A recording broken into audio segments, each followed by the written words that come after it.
Yeah.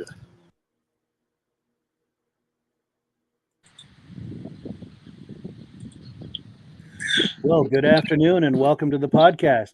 We're here with Barry at Champion Pre-Owned Classics down in Harpers Ferry, West Virginia. Barry, how you doing today? Very good. Beautiful day. Wonderful. Well, we're going to put you full screen, Barry, and we'll give you a chance to tell us a little bit about your business, how long you've been doing it, and then you're going to give us a tour of these muscle cars you have behind you. Okay. My name is Barry Waddell, and I'm the owner of Champion Pre-Owned Classics here in Harpers Ferry, West Virginia. I've been in business since 1994, previously in Purcellville, Virginia, and in 2016 we moved over here where we could get into an area where we could have all of our inventory in an enclosed facility or two enclosed facilities. And everything is inside and out of the weather. I've been in the automobile business since 1967 in one way or another, starting in 1967 selling new Pontiacs in Alexandria, Virginia. And then after several years moved to Oldsmobile and sold Oldsmobiles for many years. And then went into business for myself in 1994 and selling what I call everyday cars. And then after 9/11, I decided I was going to go all the full time into classics, cars and trucks. And I've been doing that ever since 01. I'll go ahead and start with this car right here to show you just what a little sampling of what we have. This is a 1965 Pontiac GTO with the original 389 engine with 4-barrel. It's original red car with the white parchment interior, automatic transmission, power steering, power brakes, and factory air conditioning, which of course is a little unusual for a 1965 car.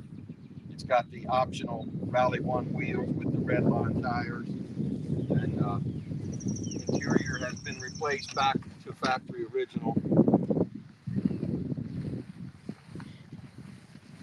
Tinted glass, all the goodies for a second year GTO.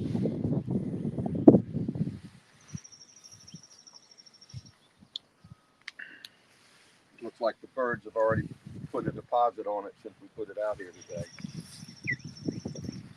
I can start this one up for you just to give you some sort of an idea on it.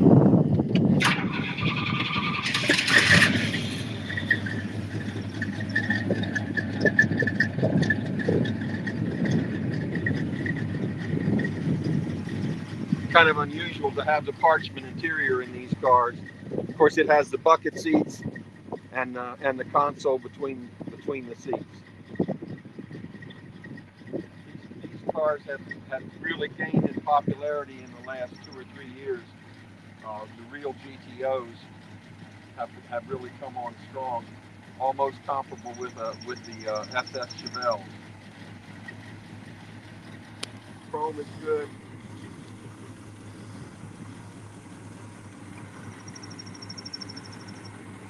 Good solid car, originally from Texas.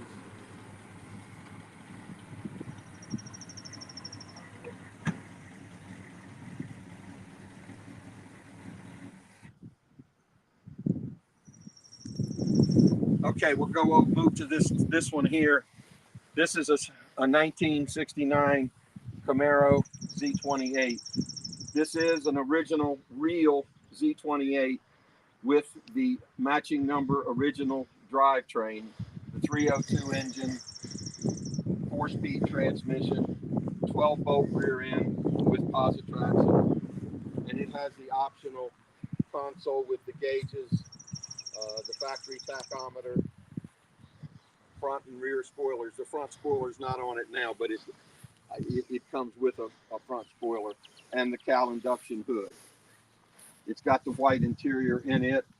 One thing that's pretty unusual about this car, people don't see very often, when this car was ordered from the factory with an 8-track tape player, and there wasn't any real good place to mount it, so it is factory mounted on the top of the console lid, and it looks rather bizarre that way, but that is the way they came from the factory, with the tape player setting up there, and then you reach your hand back like that to get the tape, to put the tape in the car.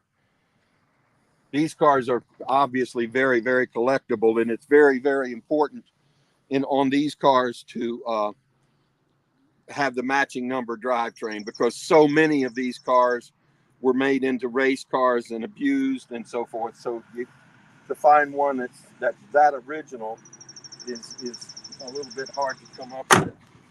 This car was an original car sold new in Charlotte, North Carolina, and it still has the sticker on the back from the dealership in Charlotte, North Carolina. And you just don't see that very often like that, with the options of that on it. And it is an original Hugger orange car, which became one of the most very, very popular colors on these cars. Back, you see lots of Hugger orange ones now, but they weren't born Hugger orange. But this car was. It was born just this way, with the white stripes and the white interior. And this has the optional, what they call the X33 package, which gave you the trim around the wheels, the little 3 vents on the rear quarter panel, the chrome trim called the roof drip molding. All of that was part of the X33 package on these cars, which just dressed it up a little bit. If you got it without that, it did look a little bit plain compared to when it had the little dress up. And then also the X33 package would have been the same way on a rally sport car, which would have that extra trim and more things. The rally sport would of course have the hideaway headlights and the backup lights below the rear bumper.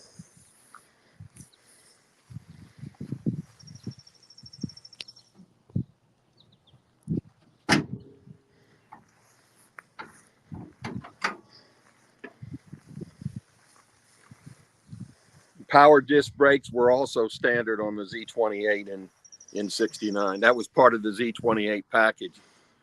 And the Cal induction with the Cal induction air cleaner, that's the way they came, if it had the Cal induction hood. Many of these cars did not come with a Cal induction hood, because the Cal induction hood did not come out until about 3.5 months after the cars came out. So a lot of cars came without the Cal induction hood, and then many people added it later because it would have just had a regular flat hood on it.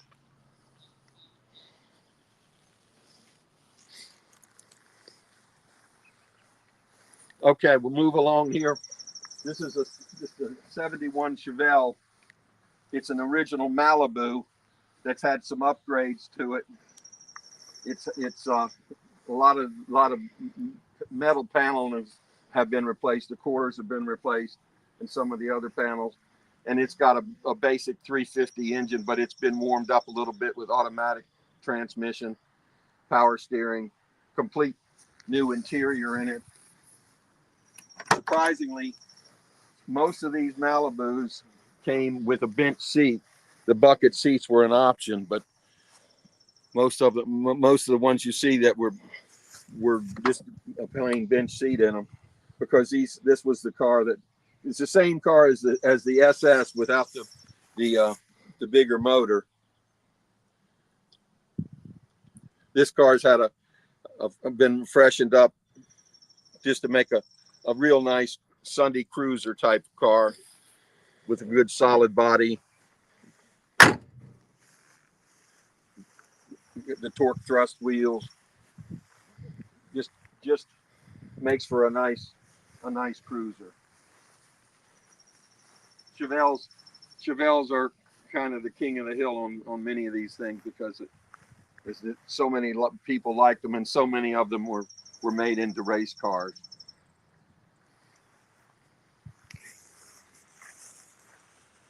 Next here is kind of an unusual car, but they really gained in popularity lately because they were good little cars if you can find them with good solid floors in them, because of course being a convertible and the unibody on these cars, if they leaked water, then the floors got rusty, and then when that happened, then the car tends to want to bend in half, so to speak.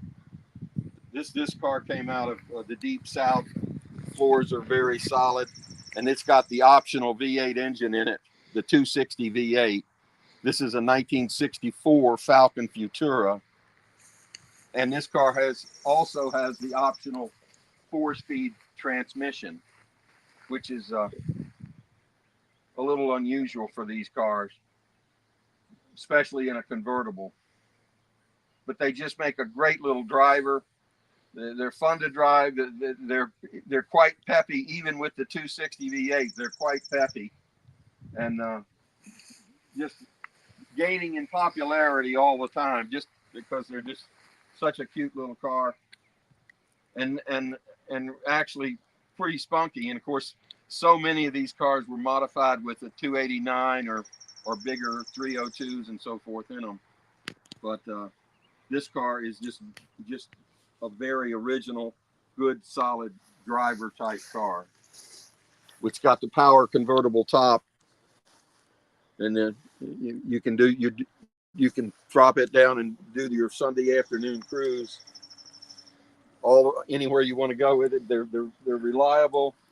They won't cost you a lot of money for gas, and just a fun car to drive. This one is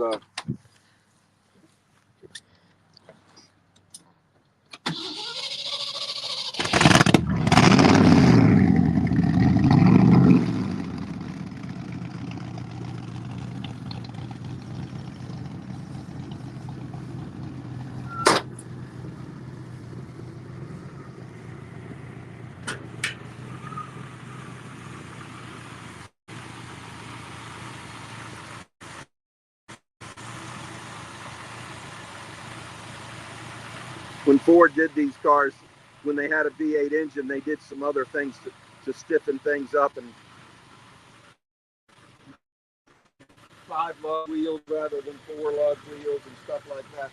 So the V8 cars are there's more than just the engine that changes it when it has the original V8 car. Same way with the platform on this car, is the same platform on the first edition Mustang.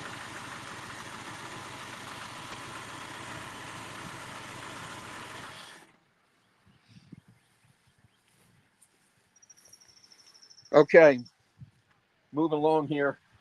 This is another 69 Camaro. This is an original Rally Sport Camaro. And I had this car painted, and so many people like the stripes like on the orange car, but really, if you're a purist, and I'm somewhat of one, those stripes on the Z20 were only available on the Z28. If you didn't get a Z28 and you wanted a stripe, this was the stripe you got. There was a different stripe for the hood, but you didn't get this parallel stripes like on the Z on any of the other models. This is a Rally Sport, which of course that means it's got the hideaway headlights. It's got all the exterior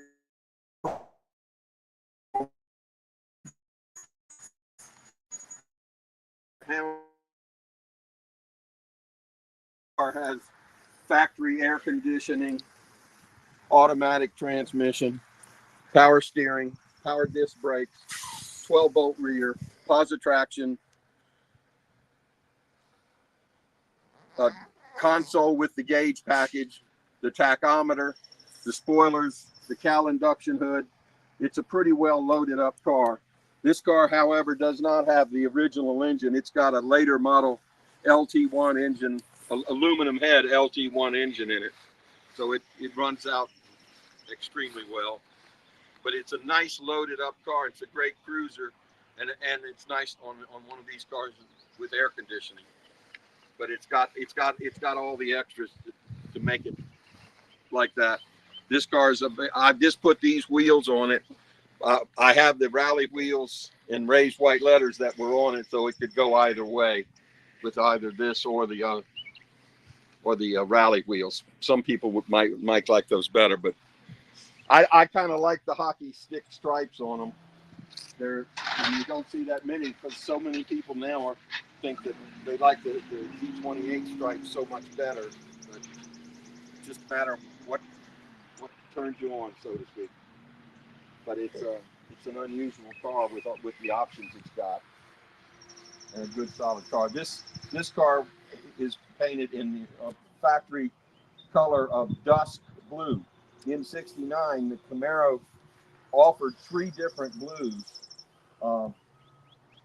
This is the darker of the 3. There was a lighter blue, and then the most popular was Le Mans blue, which is similar to many people know of. They called it Marina blue in '67, and in '69 it was Le Mans blue, which was very, very popular on these cars too. But this is the dusk blue, which was one of the 3 blues that they offered in '69.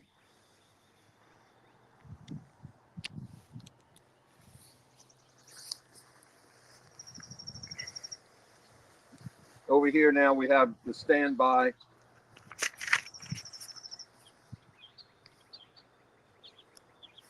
Is the traditional '57 Chevy Bel Air 2-door hardtop.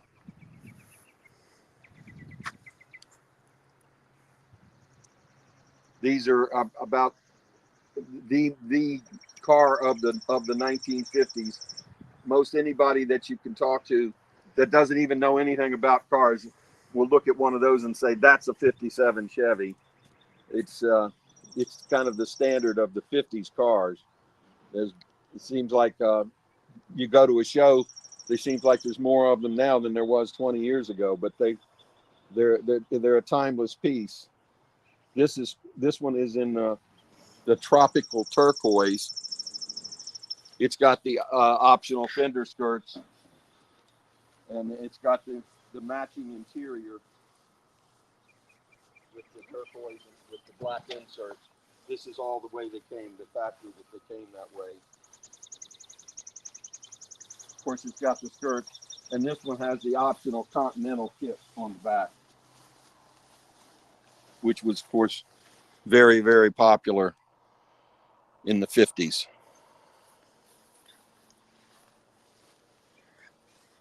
This particular car is a standard transmission, 3-speed on the column, or as many people say, the 3 on the tree. And this one has the optional overdrive in it also, which is, if you're going to do a little bit of nice cruising, it's kind of nice. You go down the road in 60 miles an hour, you're at 3,000, and you engage the overdrive, and the tachometer drops down from 3,000 to about 2,300, so it makes a big difference. But it was a popular option back then, the overdrive trans. This has the 265 in it. Some 57s had the 265, the early ones. Then they had the 283, and then they had what they called the 283 Power Pack, which had the 4-barrel carburetor and the dual exhaust. So there's a wide range. And then many of these cars also were 6-cylinders. There was a tremendous amount of these cars that were made with the 6-cylinder. One big thing that people learn, if it has the gold V on the hood and on the trunk, that meant it had a V8 in it. If it just has the Chevrolet on there without a V, then that meant it was a 6-cylinder. They let you know it before. You didn't have to open the hood or anything back then, just to let you know whether you had a V8 in it or not. Of course, so many of them today that may have not had a V8 when they were born have got a V8 in them now, and of course any number of different engines, 327s or 454s or whatever. But they're a unique car. They've got a good solid frame, and many of these cars now are getting updated with modern suspension, modern drivetrains, and of course a lot of them want, if you have an unlimited budget, a lot of people want this car looking that way, but with a ultra modern drivetrain in it, 4-wheel disc brakes, air conditioning, power windows, and all sorts of things that they're adding to the cars, and to make a wonderful driver. But it's still, your first impression, it's still a 57 Chevy. And you're seeing, I think they're called resto mods, and there's a tremendous interest in these cars and the people that are doing that to them. But they are a timeless car. They're very, very unique in every way. The last car we have is a 1969 Mustang Shelby GT350. This is a car that just recently came in trade out of a collection. The car, I think, spent many years in Florida. It's had one repaint, but other than that, it's an original car. And I'm the first to say I'm not very knowledgeable about Shelbys. This is only the second one I've ever had, but most people will know that when they first came out with the Shelbys in 65 and 66, there was a lot of them sold to Hertz Rent-A-Car, and you could actually go in and rent one and for a drive, a real Shelby, and you could rent it and go for a drive. And a lot of guys would rent it and then go to their drag strip with it and then bring it back on Monday morning. But that was when they first got it started. But I did not know until I got this car that for some strange reason they only did they did that, I think, in 65 and 66, but then for some strange reason in 1969 they built somewhere between 150 and 152 of these cars that were also sold to Hertz and were you could go in and rent them. And this is one of the original Hertz Rent-A-Cars from 1969, and it still has the Hertz emblem on the back window. And of course, being a rental car in '69, this car is equipped with power steering, power brakes, and factory air conditioning, and swing away steering wheel. So it's a pretty unusual car, to say the least. And it was an education for me, because I certainly didn't know that in 1969 that they made any cars for Shelby that were sold to Hertz for rental cars. But they're unique cars in every way. Let me start this one up. There's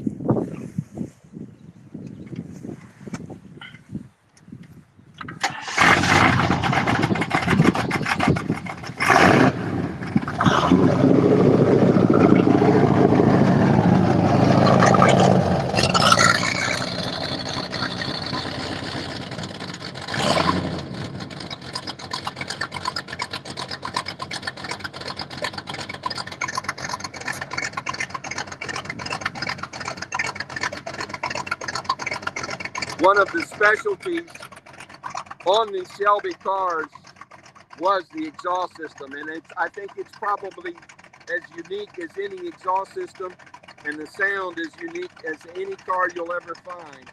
But that was one of the things that Shelby did on these cars, and as you can tell, you know right away what it is, and it's unmistakable, to say the least.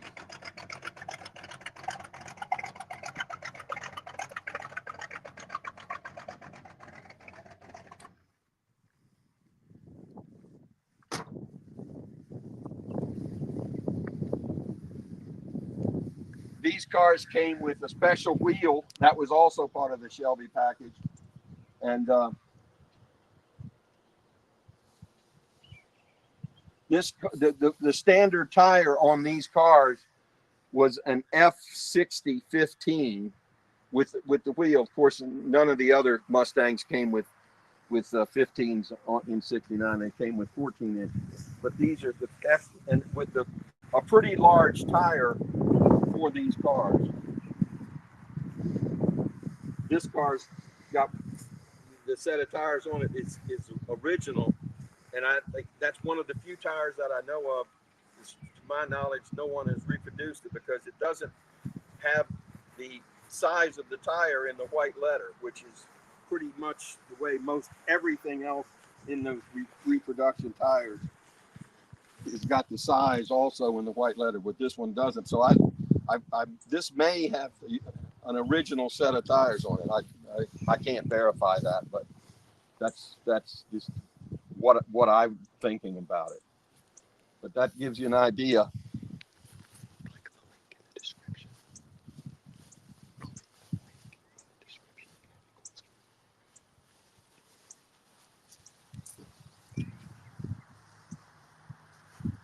This is just an example of what we have. This is just a small amount. Normally, we will have 40 to 50 vehicles, and recently, within the last 3 or 4 years, as most anyone knows, that classic trucks have gained in popularity tremendously, especially the trucks of the late 40s and 50s and 60s and early 70s. And so a large part of our inventory is also in these earlier trucks that have picked up in popularity tremendously. Click the link in the description.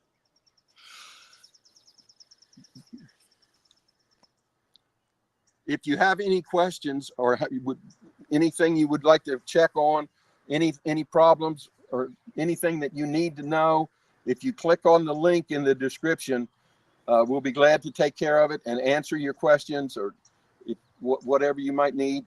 I do arrange a lot of shipping for people. I do a lot of shipping, both cars that come in that I may have bought or cars that are going out. So I can arrange the shipping for you and make that as simple and painless as possible to get it shipped. I have shipped to most of the countries in Europe, to Australia, to New Zealand, and of course Canada, one to Brazil even.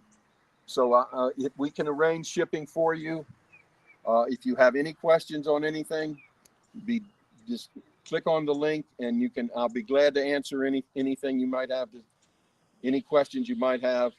The inventory is ever changing. My inventory is usually going to be mostly pretty close to original cars and trucks. I don't really get into anything that's really, really heavily modified unless it's something like an early street rod that's been redone or something like that. But mostly it's going to be pretty much what you see here, pretty much original, unmodified, nice cars. Maybe not the nicest one on the planet that you're going to be afraid to drive, but one that looks really good and that you can get in on a Sunday afternoon and go to a show or get in there and just go for a great ride in a classic car. And that's what I look for. I'm not really into trying to find the newest one or the nicest one on the planet, because those are the ones that you're scared to do anything with. You're scared to leave it in the parking lot. You got to trailer it everywhere. And that to me takes away some of the fun of it. But if you've got something that looks good, you can get in it and drive it and enjoy it and not have to worry that it'd be the end of the world if somebody opens a door on it. I mean, we don't want that to happen, but we all know that that can happen. So then that's what I look for is the good drivers that you can get in and enjoy.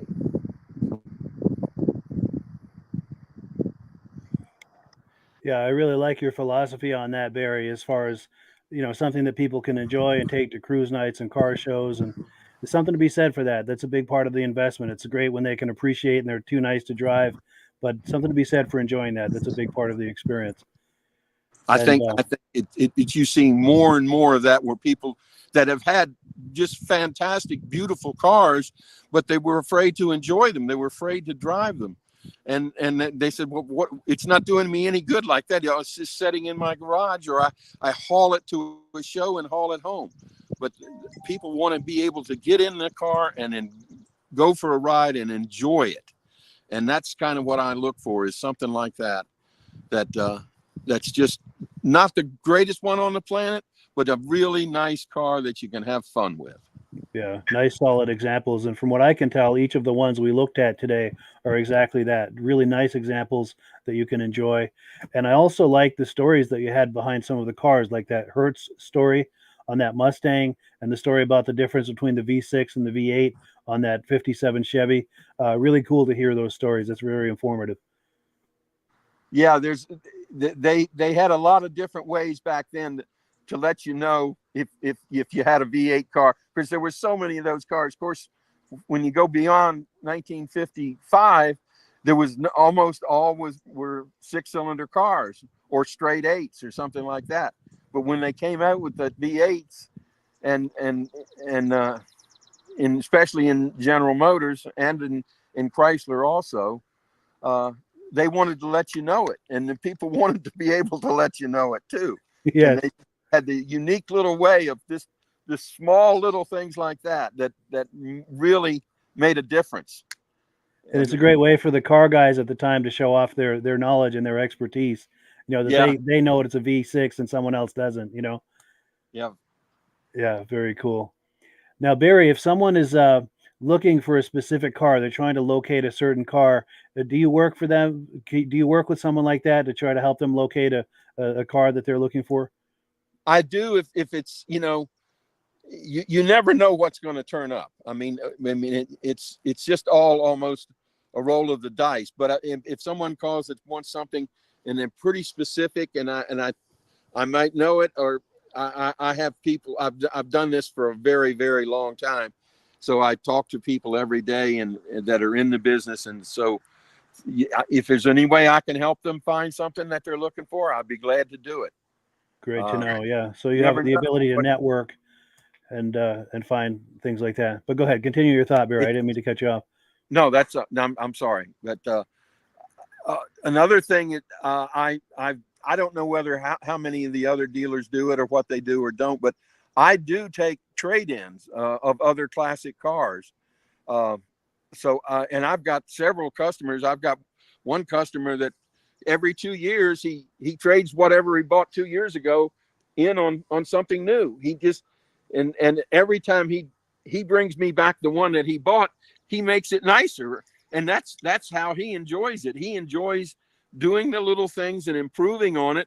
And then he'll call, say, well, I'm ready for something else. I need a little more of a project. And there's a lot of guys out there like that that's how they enjoy it, is by taking something nice and making it nicer, and enjoy a little bit, drive it for a year or two, and then say, well, I'm ready for something else. And it works out well for me and them, because they trade whatever they've got back in and get something else. And that's I like to take trade-ins. Sometimes it might be an even trade. Sometimes I might have to give them some money, and sometimes they might have to give me some money. But it all works out. Whatever makes it happy, makes it work. That's cool. Very cool.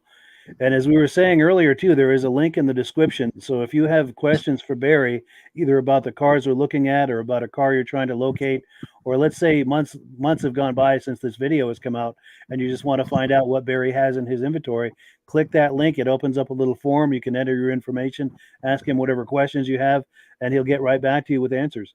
There's a link in the description for it. There's also a link to his website.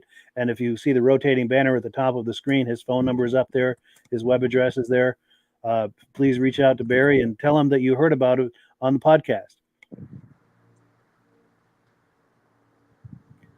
Well, great. Any closing thoughts, Barry, before we wrap it up?